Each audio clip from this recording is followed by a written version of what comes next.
Hi, my name is Rachel Horst. Welcome to my electronic web portfolio. This is the culminating work of my adventures in the Masters of Educational Technology at UBC. I am pleased to have you here and be sharing my work with you, so welcome. Right off the bat, I will introduce you to my website. This is a Weebly site that I've created for the portfolio, and my guiding metaphor here is the kaleidoscope. A kaleidoscope, as you may know, is a little toy, a viewing toy that you point it at something and turn it, and you see these beautiful circular patterns kind of shifting around. They often will have little glass beads in there, and there's three mirrors, at least three mirrors that reflect together to create that circular pattern. I chose the kaleidoscope for a number of reasons. The first one being that it is a visual metaphor, and I wanted something in building a website.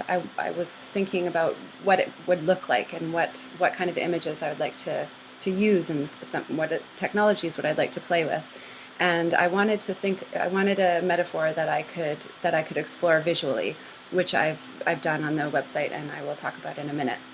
The kaleidoscope as a metaphor for learning speaks to the continual becoming that I feel that learning is.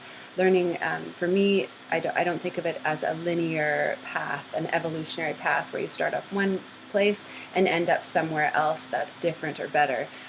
Instead, I think of it as a kind of continual evolving and becoming, where you pull in new information, ideas, knowledge into your existing frameworks and create something new. The kaleidoscope is a whimsical toy as well, and this speaks to the playfulness and the playful creativity that I like to try and keep in mind in my learning adventures.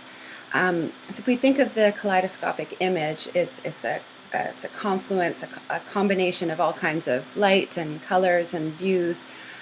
So if my learning experience is a kaleidoscopic image that contains the readings that I've come across, each course and the conversations I've had with my peers, all folded into the gestalt of my experience, which I'm really apprehending at the end now, and creating this capstone project.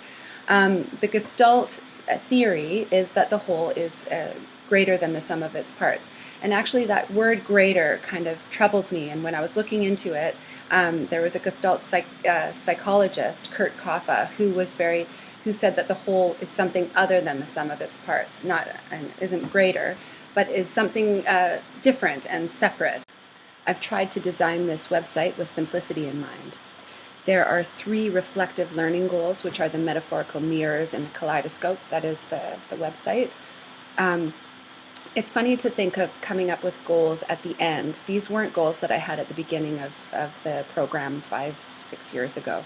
But I think of it almost like sometimes when I'm writing a paper, I will write the content of the paper first and then do the introduction afterwards, because I have so much I discover while I'm writing. And then once I'm done, I know what it is I've found, and I can introduce it more clearly. So in that way, these reflective learning goals were discovered along the way. Each learning goal has 3 artifacts that are associated with it, and I've tried to contextualize the artifacts with some reflective writing.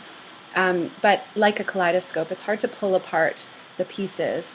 Each artifact can be seen in the context of the other learning goals as well. So I invite you to explore it, and through the space, you will find the buttons along the top, and there's various links throughout, so you don't need to move through it in a linear way. The reflection 1, 2, and 3, I almost was looking for something other than numbers because I didn't want it to be linear. I was thinking of a symbol or something like that, but anyway, I don't mean for it to be linear. I don't mean that the 3rd goal is the most important or the last.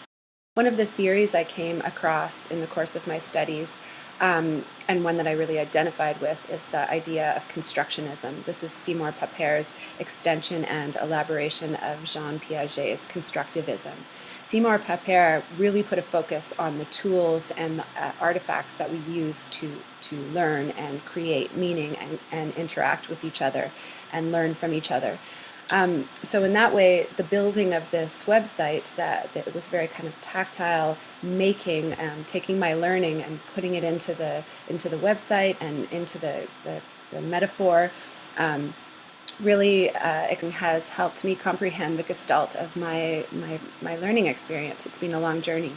In addition to building the websites, some of the programs I've used to create the graphics and the videos, the Adobe Creative Suite, also this Camtasia platform that I'm using to create this video, which is really cool. I'm having a lot of fun with.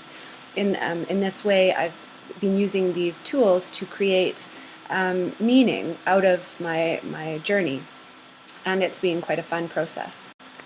I hope that as you explore through this website, my learning will be apparent to you. And if you have any questions or comments, I look forward to hearing from you. You can email me. There's a link on the home page. Please enjoy yourself, and thank you very much for your time.